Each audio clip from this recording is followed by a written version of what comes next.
Assalamualaikum warahmatullahi wabarakatuh. Selamat pagi. Apa kabar anak-anakku hari ini? Semoga kalian dalam keadaan sehat, dilindungi Allah Subhanahu wa taala, dijaga dilindungi dalam hal kesehatan serta dimudahkan dalam segala urusan. Amin. Hari ini kita akan mempelajari tentang materi PPKN, yaitu materi harmoni keberagaman di Indonesia, yang merupakan materi pada bab 4 kalau udah salah ya. Silakan buka di buku LKS-nya. Masih ada satu bab lagi yang harus kita bahas ya untuk satu semester ini. Diharapkan kalian tetap semangat, tetap lindungi diri, jaga protokol kesehatan. Materi harmonis keberagaman Indonesia ini, adapun tujuan pembelajarannya, yang pertama, kalian setelah mempelajari ini harus dapat menjelaskan makna harmoni dalam keberagaman dalam bidang sosial budaya, ekonomi, dan gender dalam Bhinneka Tunggal Ika. Kemudian kalian dapat menganalisis prinsip harmoni dalam keberagaman suku, agama, ras, dan antar golongan sosial budaya, ekonomi, dan gender dalam bingkai Bhinneka Tunggal Ika. Kemudian untuk KD terampilannya, kalian bisa menyampaikan hasil analisis itu, prinsip harmoni dalam keberagaman suku, agama, ras, dan antar golongan sosial budaya, ekonomi, dan gender dalam bingkai Bhinneka Tunggal Ika. Materi bahasan yang kita akan bahas pada hari ini itu saya ringkas ya. Yang pertama, harmoni dalam keberagaman sosial budaya dan gender dalam Bhinneka Tunggal Ika. Kemudian yang kedua, permasalahan dan akibat yang muncul dalam keberagaman masyarakat Indonesia. Yang ketiga, upaya penyelesaian masalah dalam keberagaman masyarakat Indonesia. Nah, harmoni dalam keberagaman sosial budaya ini semenjak kita merdeka, yaitu pada tahun 1945 sampai dengan sekarang, itu tugas kita hanya menjaga ya, menjaga sosial budaya, ekonomi masyarakat, serta persamaan gender, nggak ada perbedaan. Jadi tugas kita itu. Kemudian kalian perhatikan gambar ini.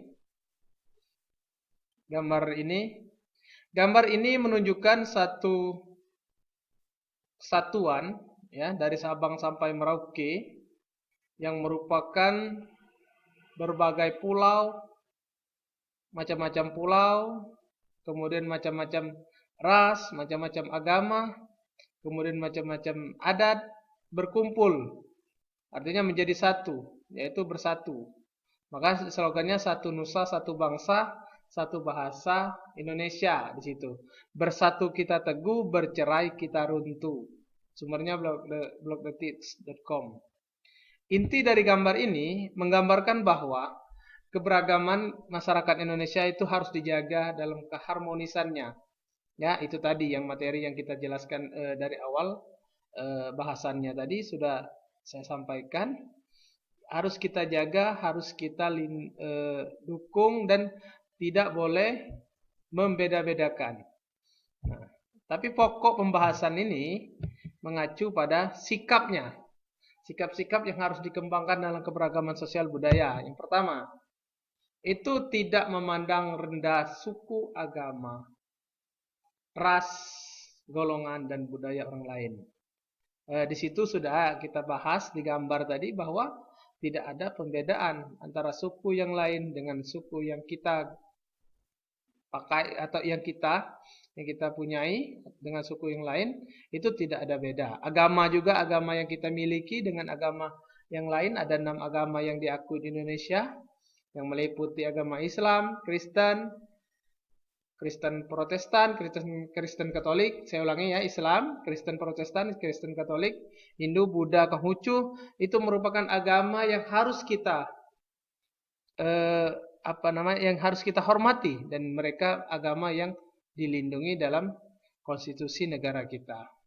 Kemudian ras ini bermacam-macam. Dari ras kita juga ada banyak. Golongan budaya yang lain yang harus kita tidak boleh memandang rendah. Artinya kita harus samaratakan. Selanjutnya, tidak menganggap suku dan budayanya paling tinggi dan paling baik. Jangan menganggap suku kita yang paling hebat, paling baik, paling tinggi, paling bagus, dan sebagainya. Nah, ini akan menimbulkan konflik, akan menimbulkan kerenggangan ya dalam keberagaman sosial budaya. Selanjutnya, menerima keberagaman suku, bangsa, dan budaya sebagai kekayaan bangsa yang tidak ternilai harganya. Artinya kita dapat menerima bahwa suku-suku yang ada di negara kita, budaya-budaya yang ada di negara kita ini merupakan sebuah kekayaan yang tak ternilai harganya, yang bisa dijual dalam bidang ya pariwisata ya. Dari negara-negara luar bisa berkunjung ke negara kita untuk melihat dan mengetahui budaya kita itu seperti apa. Nah, itu artinya budaya kita unik dan mereka menjadikan daya tarik tersendiri untuk wisatawan-wisatawan ke negara kita. Nah, ini perlu kita jaga. Kemudian lebih mengutamakan negara daripada kepentingan daerah atau suku masing-masing. Jadi, utamakan dulu negara kita daripada kepentingan daerah kita.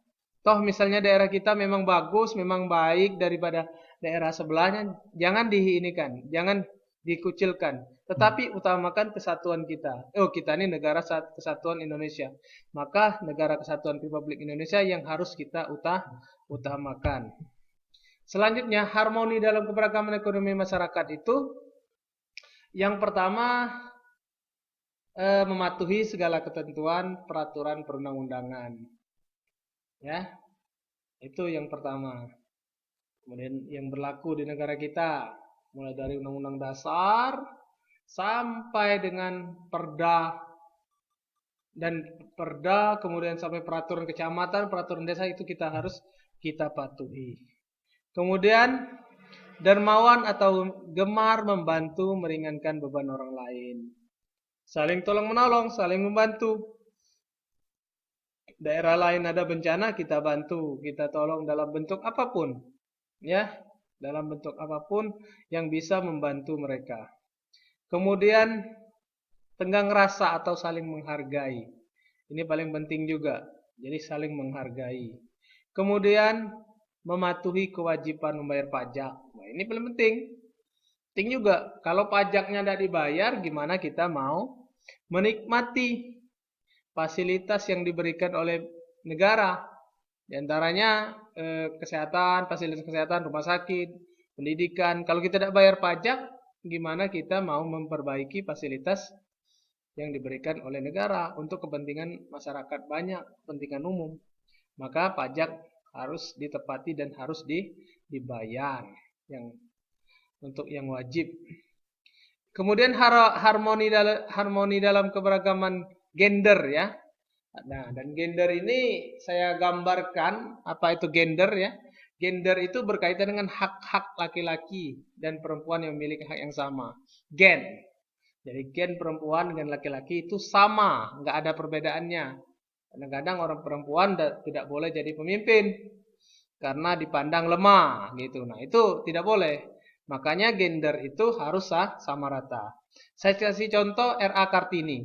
Tokoh emansipasi wanita yang mendunia. Nah, ini dia. Yang mendunia. R.A. Kartini merupakan contoh perempuan Indonesia yang sadar akan pentingnya pendidikan serta ingin menggerakkan sesamanya. Beliau ini adalah penggeraknya, salah satu penggiat perempuan Indonesia untuk kepentingan pendidikan. Artinya tidak ada perbedaan antara perempuan dengan laki-laki. Itu maksudnya harmoni dalam keberagaman gender. Selanjutnya, apa saja yang harus kita lakukan dalam mewujudkan harmonisasi dalam keberagaman gender? Ya, apa yang harus kita lakukan ya? Yang pertama, menghargai orang lain sesuai hak dan kewajiban. Ya, kita hargai hak dan kewajibannya sesuai dengan hak dan kewajiban. Kemudian memahami bahwa manusia memiliki kedudukan yang sama di hadapan Tuhan Yang Maha Esa. Tidak ada beda kita masyarakat, nggak ada bedanya masyarakat perempuan dengan lelaki. Semuanya sama di hadapan Tuhan Yang Maha Esa. Kemudian memperluas wawasan dengan membaca banyak informasi atau melalui media cetak atau elektronik. Ya, banyak-banyak membaca yang positif, baik koran dalam bentuk media cetak ataupun elektronik, televisi, internet dan sebagainya, ya. Baca yang bermanfaat dan yang positif. Gunanya itu apa? Memperluas wawasan. Kenapa diperluas wawasan? Salah satu tujuan untuk mewujudkan harmonisasi dalam keberagaman gender. Nah, itu. Selanjutnya, memahami manusia adalah makhluk sosial yang saling membutuhkan satu dengan yang lain. Manusia adalah makhluk yang sosial. Artinya makhluk sosial itu makhluk yang tidak luput dari bantuan orang lain, tidak luput dari berkumpul, berserikat, tidak luput dari itu. Butuh dengan yang lain. Artinya makhluk manusia ini dikatakan itu zon politikon, ya, kalau bahasa ininya. Zon politikon artinya manusia itu makhluk yang berkumpul berpolitik. Artinya makhluk yang berkumpul, tidak bisa tidak bisa tanpa bantuan orang lain. Artinya kita tidak bisa hidup sendiri tanpa dengan bantuan orang lain. Permasalahan apa dan akibat yang muncul dalam keberagaman masyarakat Indonesia? Banyak masalah. Kita beragam, kita dari suku, dari Sabang sampai Merauke, macam-macam suku, macam-macam ras, macam-macam agama, itu menimbulkan masalah kalau kita tidak bisa menjaganya. Contoh masalahnya apa? Masalah sosial. Apa saja masalah sosial? Muncul karena masyarakat tidak ideal. Artinya selama kebutuhan masyarakat tidak terpenuhi secara merata, masalah sosial akan muncul. Diantaranya dipengaruhi psikologis, biologis, ekonomi, dan budaya. Jadi contohnya dipengaruhi psikologis. Itu tadi saling ejek dan sebagainya, psikologis. Muncul masalah. Kemudian masalah biologis. Kemudian masalah ekonomi. Ya, ekonominya tidak merata, maka akan adanya pencurian, perampokan dan sebagainya. Kemudian budaya juga. Selanjutnya yang kedua, masalah ekonomi. Ekonomi merupakan suatu masalah yang sering muncul. Masalah ini berkaitan dengan aktivitas dalam pemenuhan kebutuhan hidup sehari-hari. Faktornya adalah kemiskinan. Sifat manusia yang serakah, tidak ada lapangan kerja, penimbunan bahan pokok dan sebagainya. Itu adalah masalah ekonomi. Ya. Kemudian gender. Masalah gender ini timbul karena seorang lelaki merasa lebih daripada perempuan. Seorang lelaki merasa lebih hebat daripada perempuan. Ini yang muncul biasanya. Perempuan tidak boleh mimpin. Yang boleh mimpin itu hanya lelaki. Nah, itu masalah gender. Ya. Kemudian masalah budaya. Faktor budaya yang memicu timbulnya masalah sosial. Karena faktor budaya contohnya kenakalan remaja, narkoba, pernikahan dini. Ini yang perlu dihindari. Upaya apa? Upaya penyelesaian dalam keberagaman masyarakat. Apa saja upayanya? Yang pertama, sosial budayanya. Kita harus meningkatkan kualitas kesehatan. Pemerintah harus meningkatkan kualitas kesejahteraan. Ya, dalam hal ini pemerintah, ya, kesejahteraan sosial, mendukung kerukunan hidup masyarakat, menciptakan iklim yang kondusif bagi generasi muda. Nah, selanjutnya di bidang ekonominya mengembangkan persaingan yang sehat dan adil, meningkatkan kehidupan yang layak, kebijakan industri dan pemberdayaan usaha kecil, menengah serta koperasi. Selanjutnya, gender. Dalam penyelesaian masalah gender, pemerintah melakukan program pengarusutamaan gender, artinya persamaan programnya, program persamaan gender. Nah, kunci dari harmonisasi Indonesia itu baik di bidang sosial, budaya, ekonomi, gender, ya, dipahami dan diterapkan. Kemudian budayanya dipahami dan diterapkan, ekonominya dipahami dan diterapkan, kemudian gendernya dipahami dan diterapkan, yang insya Allah akan terjalin menjadi harmonisasi keberagaman Indonesia. Nah, sekian dan terima kasih untuk materi hari ini. Jangan lupa mematuhi protokol kesehatan, jaga kesehatan kalian di rumah, tetap semangat, tetap berdoa, ya, dan jangan lupa belajar. Di luar sana memakai masker jika perlu keluaran, kemudian mencuci tangan dengan sabun, menjaga jarak sesuai dengan protokol kesehatan oleh pemerintah. Terima kasih. Itu saja. Tetap semangat ya. Saya akhiri. Assalamualaikum.